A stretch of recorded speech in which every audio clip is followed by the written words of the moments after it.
distributions. So when you guys collect data and then you look at how the data is laid out, that is your distribution of data. Okay?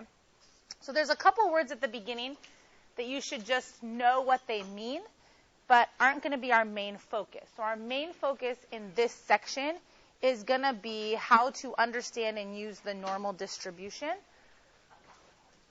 But we should understand these words just in case somebody used it. So these first two words right here.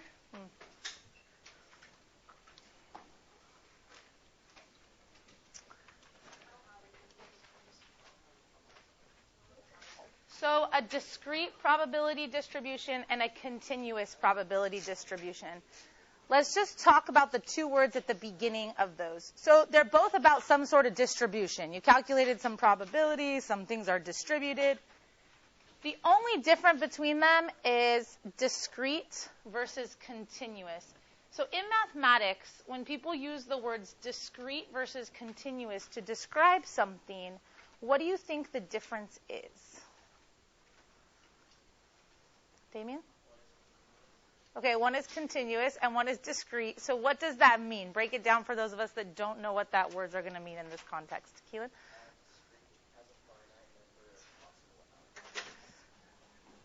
Yes, that's finite. That's correct. Okay, it is.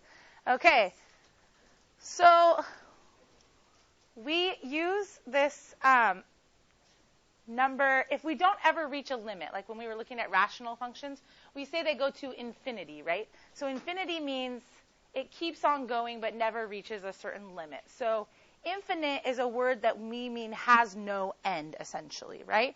Okay, it just keeps striving upwards, or we use the negative infinity on our graphical representation to mean downwards. So from that word, infinite, also comes the word finite. So finite is the opposite of infinite. So if infinite means it continues forever, then finite means it doesn't, okay? Which means it ends somewhere, okay? And can also put it in this world of discrete. So this would say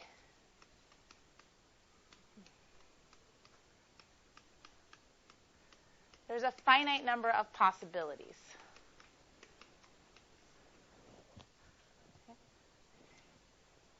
The set could be really large.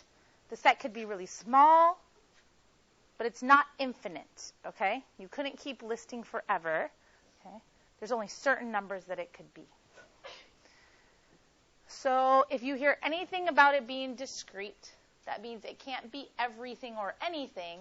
It can only be a finite number of possibilities.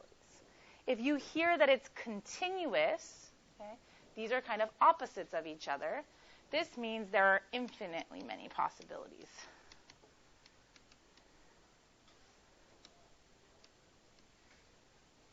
And again, distinguishing between these is not going to be our main focus, but those words get used a lot, okay? So looking at them here will just kind of give us a hint that when we see the words discrete or continuous again in another context that's mathematical, we would kind of understand what they were talking about. Okay? All right, what about normal distribution? Does anybody know anything about a normal distribution? You guys took some notes. Keelan's using his, which is good. Yes, tell me something about it. Okay, so the data varies randomly from the mean. Does anybody want to add something to that?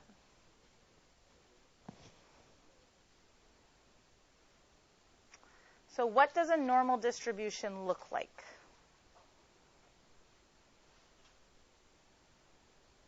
It's kind of one of its main distinguishing factors is more about what it looks like. Yes. Kind of looks like a parabola. So, okay, it looks like this guy right here. So this is called the normal curve, okay? The actual curve that you see here, and it represents the normal distribution. So here are some examples of things that are normally distributed. Not everything is, okay? we saw data when we first started this unit that was not normally distributed. Remember the neighborhood where you were a real estate agent and there was like a movie star living there, but then there was like all these people that only made $10,000 and this kind of thing? That data wasn't normally distributed because the mean, the median, and the mode were all three very different numbers, right? Where you could try and convince somebody of something different. In a normal distribution, the mean, the median, and the mode are all the same. Okay? So remember we did a problem after we talked about that. We did a problem that was like how many books do people carry around in their book bag, like students, right? And like the mode was 2, the median was 2, and the mean was like 2.16. So that problem would be an example that's really close to being a normal distribution because the mean, the median, and the mode all basically told us 2. You would expect someone to have 2 books in their book bag. Okay? All right, so you should probably write that down next to this, that in a normal distribution, the mean, the median, and the mode are all equal to each other. Okay? That's important. So that means that all the measures of the center are the same. There's no way to kind of lie to anybody about it. It's one set of data. It's all telling you the same thing. Okay? Does anybody have any idea about things that you've come across or that you know about just in life in general, data that would fit a normal distribution? Any ideas? Examples of data that would fit normal distribution. CJ? Good. Height of people fits a normal distribution. Okay? That in general, there's this average height, okay, that if you took a large sample of the population, good enough to analyze the population's height, and you looked at the heights in order, the mean, the median, and the mode would all be the same, okay? And that most people would fall in this middle section, and then there would be kind of the same amount above that, a certain amount as there is below that, and that would continue on each side, okay? So human height is an example of that. Yep. Do it where you're raising your hand.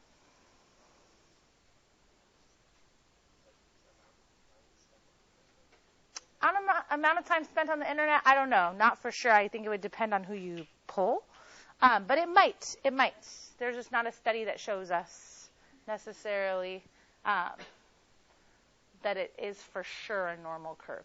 But lots of things about humans in general fit the normal curve, like height distribution, weight distribution, blood pressure, things like this. This is why when you go to the doctor, they can expect a certain normal and know if you're outside of normal and how outside of normal would be concerning for them, depending on the distribution. Okay? Also, things, standardized test scores, so things like SAT scores and stuff like this, all of those scores are fit to some sort of curve depending upon the scores that they get as feedback for the test. So those things are standardized and made to fit a distribution like this. Okay, so those are examples of some things that fit this normal distribution. Okay? So the cool thing about a normal distribution is since it's set up with the mean, the median, and the mode in the same place, we have all the same measures of center, we can learn a lot more about this distribution than we can about other distributions. So things that fit a normal distribution and follow a normal curve, they have the mean right here in the middle, okay, that everything centers around. And then remember how we talked about standard deviation being a measure of how spread out the data points were, right? So for each set of data, the mean will be some number. And then there will also be some number that represents the standard deviation. And then we talked about how you go from the mean, you can go one standard deviation above and one standard deviation below. And we would say that all of that data is within one standard deviation of the mean. Do you guys remember talking about this in a couple sections ago last week? The cool thing is, if it's normally distributed, not only can you find the mean and the standard deviation and mark all those things, but you know exactly what percentage of people, say in the population, whose height should fall in there. So if we were looking at height and we had the average height, okay, and we wanted to check if Mr. DeLazar is like extremely tall, okay, so maybe we'll get some data for this and see. We would look at the fact that this number, 68%, should represent the data that fall within one standard deviation. So any sort of data that ends up normally distributed, 68% of the data falls within one standard deviation. So that means for human height, whatever the average is, 68% of humans are within one standard deviation. 34% on this side, 34% on that side. Does that make sense to everybody? Okay. We can go out another standard deviation, which we did before, right? So if we went out another standard deviation, change the color. These would be our markers for 2 standard deviations. So we would say that all the data within there is within 2 standard deviations of the mean. 95% of the population should fall within 2 standard deviations of the mean. So again, using human height as the example, that means when you knew the average height and you knew the standard deviation, 95% of humans would fall within 2 standard deviations of the mean. Okay? So how did they get these other numbers? What percentage were within 1 standard deviation? 68. So 68 were in this realm here. Okay? Okay. So they split it up, 34% on one side, 34% on the other side. Okay? And then what percent did we say was within 2 standard deviations? 95. Now you already know this middle section contains what percentage of the people? 68. So if we expand it and we have 95, what's the difference between 68 and 95? 27? Yeah? 27? Okay, yeah.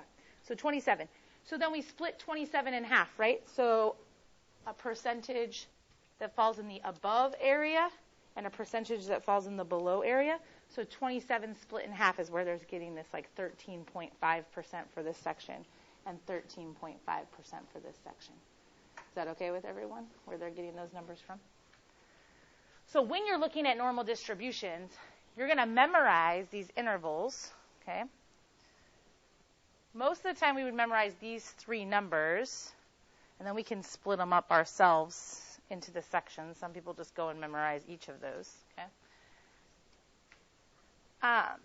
Then if we look at the next thing, if we go out 3 standard deviations, so that's at this mark, all of this data would be within 3 standard deviations. And if something like human height is normally distributed, by going out 3 standard deviations, you should capture almost all of the population. 99.7% of the population would fall within that area. Okay? Now, we already knew that within 2 standard deviations, we captured 95%. So what's the extra amount we capture by going out 3 standard deviations?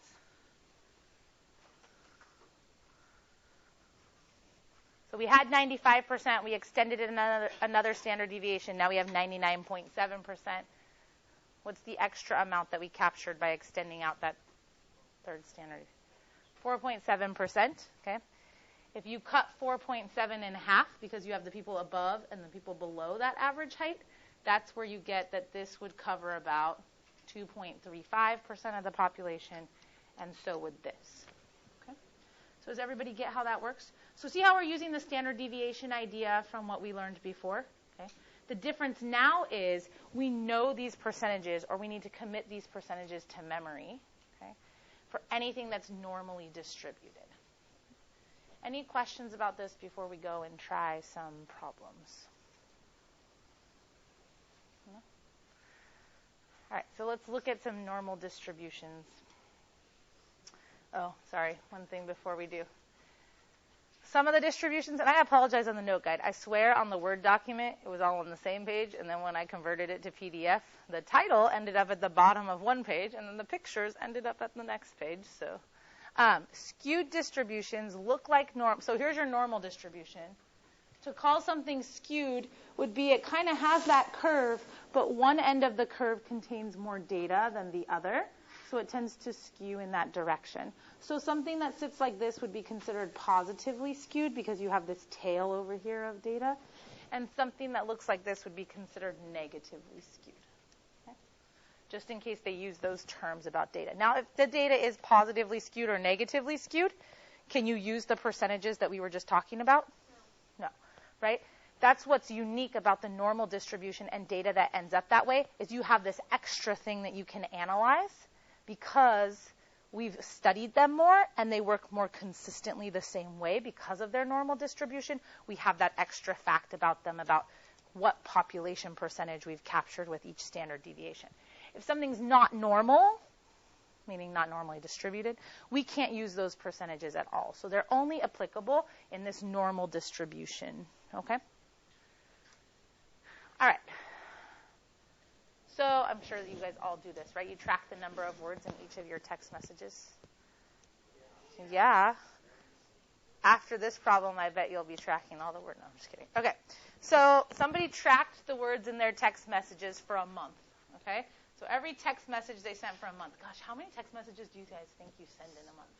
So many. I would agree with you. I think in one day you guys probably spend so many. I'm really interested to see the surveys about some people are doing how many hours a day you're on your phone. Teenagers are on their phone. No, some of the answers they've gotten are like 14 hours, 17 hours. Well, let's not be liars. How many of you have your phone right now? Then you're playing on it. Yeah. See? Right now. Yeah, Zeke, Jarrett. Come on. All right. Right? Let's be honest with ourselves. Add up all those minutes, you get lots of hours. My sister used to sleep with her phone plugged in and on her chest, so that if somebody contacted her, she could make sure to get right back to them. It doesn't matter if it's 2 o'clock in the morning, 3 o'clock in the morning. It would vibrate and have that giant flashing light go off, too, just so she could make sure that she woke up and didn't miss it. Yeah, I know. You guys are crazy.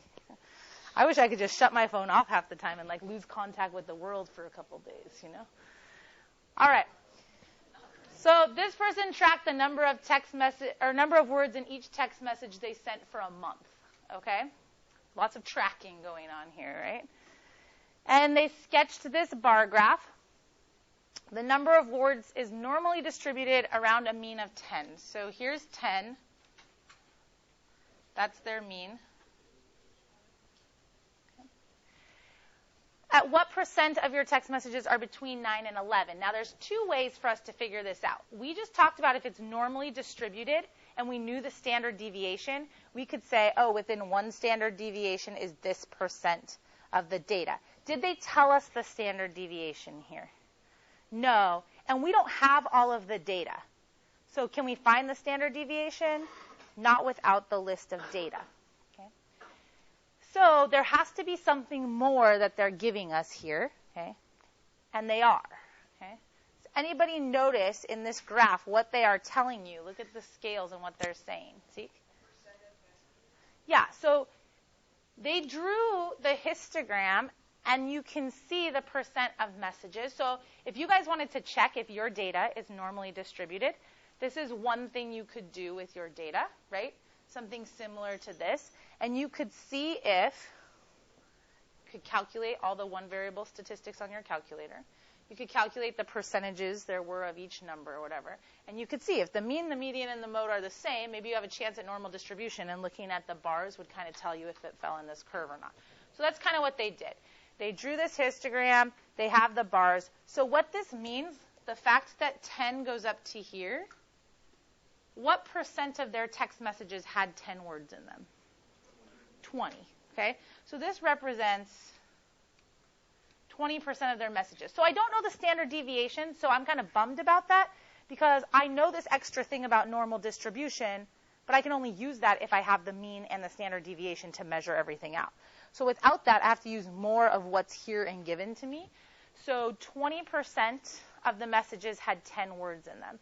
We want to know what percent were between 9 and 11 words long. So we're looking for messages that were 9 words long, 10 words long, and 11 words long, right? So it's got to be more than 20, right? Because 20% was just the 10-word ones. So we want to include 9 and 11 also. So the bar for 9 text messages goes up to here. 18? Probably, yeah. That looks about right. So 18. And then because of the way it's normally distributed, and we can also see that the 11 bar reaches the same height, then we would also call that 18. Okay. So there's 18% of the messages here, 20% here, and another 18% here. So since we're just trying to figure out what percent of the messages are between 9 and 11, what would we get as our answer? 56%, because we're looking at that 20% plus the 18 on one side plus the 18 on another side for a total of 56%. Okay? So I didn't get to use my extra rule about normal distribution here, but the way that they've given me the data allows me to figure it out a different way. But I have to be carefully looking at the table, reading the table to understand that. Is this okay with everybody? All right. So you could have done this with or without normal distribution, right? Because even if the data didn't end up normally distributed, if they had the percent bars for each level, could we have calculated it still? Yes. All right. The next problem, we're going to draw a normal distribution, and we're going to calculate something that we wouldn't calculate without knowing what we know about normal distributions. Okay. All right, so they say for an English class, the average score on a research project was 82, and the standard deviation of the normally distributed scores was 5. So there's a really important piece of information in this problem. The fact that they say the scores are normally distributed immediately makes me want to draw, this normal curve, okay?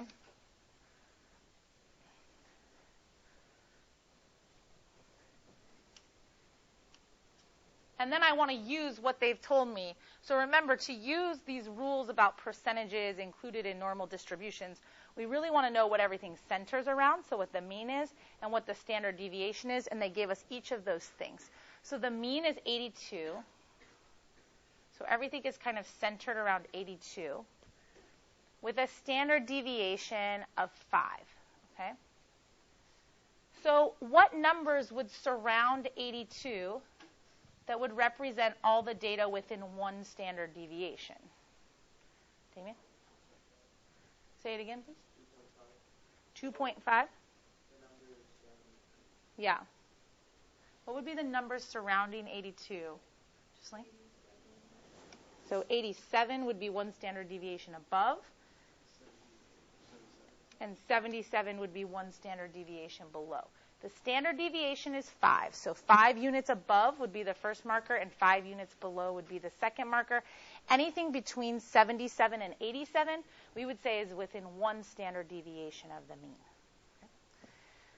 All right, what would mark my second standard deviation? Zeke? 92 would be 2 standard deviations above the mean, and 72 would be 2 standard deviations below the mean. So we would say that any number between 72 and 92 was within 2 standard deviations of the mean. Okay? Now this problem says to go out 3 standard deviations in our normal curve. So what would be the markers for our third standard deviations? Hudson? Good. 97 and 67. So we would say any number between 67 to 97 would capture or would be within 3 standard deviations. Okay? So now let me ask you guys this. We know that these create kind of these little distinctions, and because it's normally distributed, we know a little more than just, oh, here's what it looks like. What percent of the scores for this English class fell between 77 and 87? 68% between 77 and 87, because 77 and 87 captures the entire thing within one standard deviation. How many scores fell between 82 and 87? 34%, because remember, within one standard deviation is 68%, half on one side, half on the other side, so 34 and 34. Okay? What percent of the scores in this English class fell between 72 and 92? 95%, okay? Okay, you already had 68. Now you captured these extra people for a total of 95% of the class was between these scores. Okay? We have to have them memorized. Remember, we said we've studied the normal curve enough that there are some distinctions. If something is normally distributed, it follows these rules right here. That within one standard deviation is 68% of the data, within 2 is 95, and within 3 is 99.7, if it's normally distributed all the time. Okay? Now, if you guys read something on the internet, you might see some variance, like in this last number. Some just say 99%, some say 99.5%, this says 99.7, But we're going to use these numbers so our answers will match up with them. Okay? All right, so then what percent of the scores were between 67 and 97? 99.7%.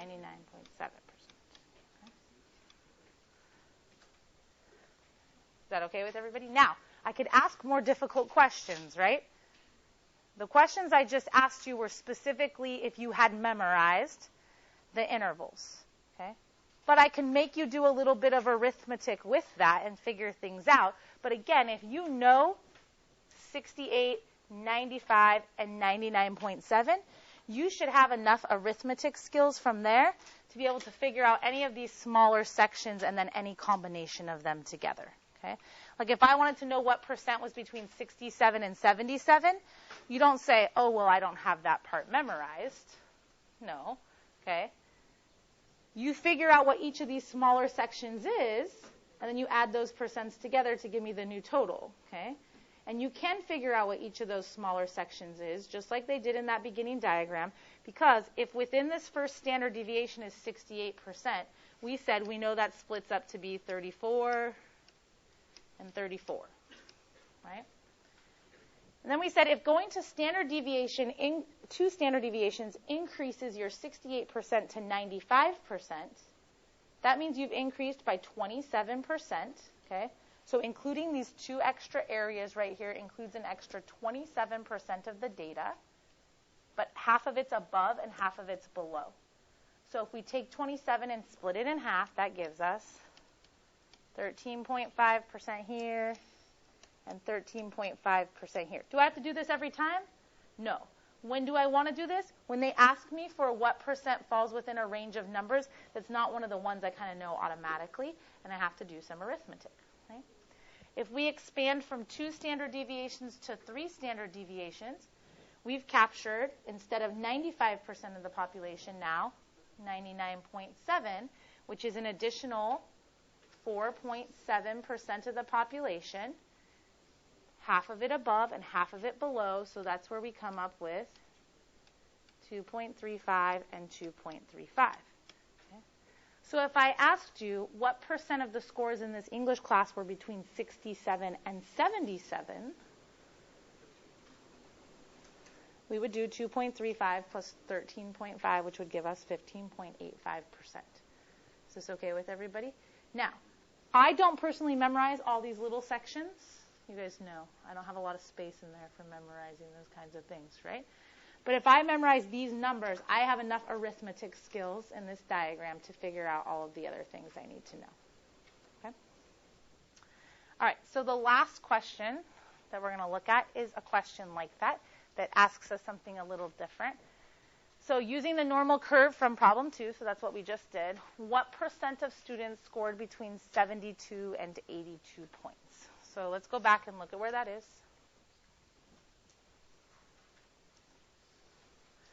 So here's 72, and here's 82. You would have to do some of the work that we just did to figure this out because this is not centered around 77. So you can't say, oh, 68%, one standard deviation. It's all on one side. So that's where you'd want to figure out some of these smaller chunks and figure it out. You specifically want to know what percent of the data is here and here to find out what percent of the data you have between 72 and 82. So based on the arithmetic that we just did, okay, we know that 34% of the data is between 77 and 82. And another 13.5% of the data is between 72 and 77. So between 72 and 82, we have our 13.5% of the data and our 34% of the data for a total of 47.5% of the data. Okay? So 47.5% of the scores in this English class fell between 72 and 82. Okay? Is this all right with everybody? So standard deviation, remember how we talked about before, we kind of learned how to calculate it and what it measured in general. Here you can see a pretty useful idea to apply with standard deviation. It helps us a lot when we're using the normal curve because we know a lot about the standard deviations in the normal curve. Okay? So your homework tonight is going to work with normal distributions, okay? So you're going to know about like means and standard deviations. It's going to be homework number 5 from your assignment sheet. And like I said, tomorrow we'll have up solutions for homework 4, homework 5, let you ask any questions you want before your quiz on Friday. This won't be included on your quiz on Friday, just because the shorter time frame. I usually give you guys more time, so we'll just have 11:6 through 11:8, okay?